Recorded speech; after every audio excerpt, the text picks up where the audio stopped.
I recognize the Honourable Leader of the Opposition. Thank you, Madam Speaker. Madam Speaker, housing costs are soaring.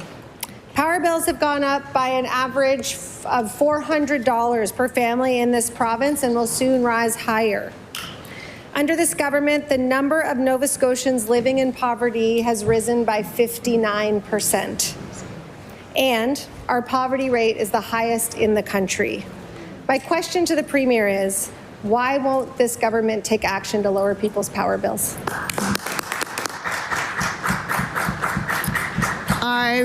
I recognize the Honourable Premier.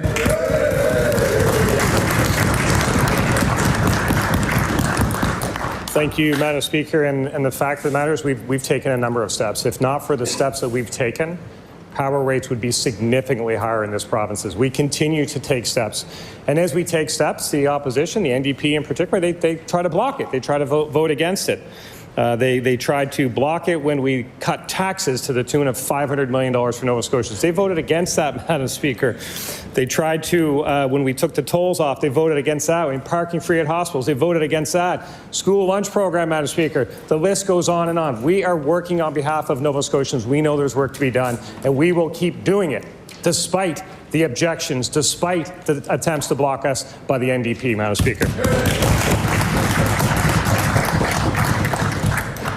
I recognize the Honourable Leader of the Opposition. Thank you, Madam Speaker. I didn't hear an answer, so I'll try a different way. Nova Scotia Power's plan to hike rates again will drive costs higher for Nova Scotians.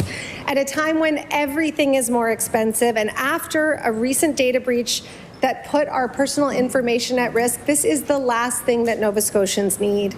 Power is not a luxury that people can choose to do without, and it's the government's job to make sure that essentials like power are affordable and reliable.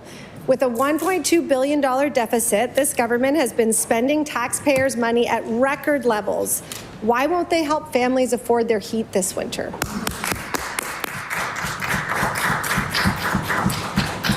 I recognize the Honourable Premier. Thank you. Thank you, Madam Speaker. That $1.2 billion investment is investments in Nova Scotians, that $1.2 billion deficit. Every single, I'm not happy about a deficit for sure, but I am of the knowledge that we need to invest in Nova Scotians, and we will continue to invest in Nova Scotians. We will continue to work to move this province forward. And if the member opposite doesn't like what we're investing in, then the member opposite should just be clear with Nova Scotians about which programs they would like to see cut, which investments they would rather we not make. But, Madam Speaker, we will continue to invest in Nova Scotians. They have a right to expect it, and they will get it from this government.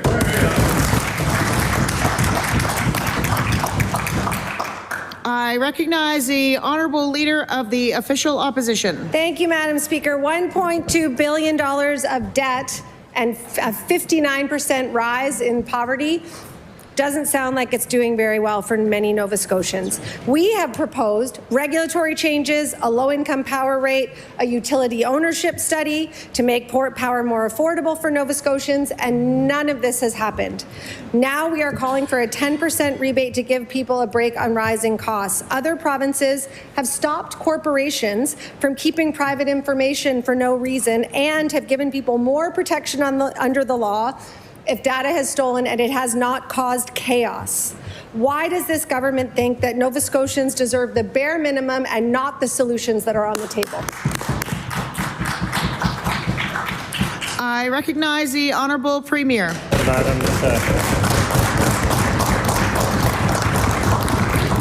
Thank you, Madam Speaker. And as the member would know, because the member voted against it, we cut taxes to the tune of $500 million, Madam Speaker. As the member would know, Madam Speaker, there are 334 schools in this province right now, where over 104,000 students get provided lunch at school. The member knows, Madam Speaker. The member knows because the member voted against it, Madam Speaker, and I find it extremely laughable to hear that member talk about standing up to Nova Scotia Power. The last time the NDP was in government, they were flying around in Nova Scotia private jets. The only time they stood up for Nova Scotia Power was when the pilot said, "Time to disembark the flight," Madam Speaker.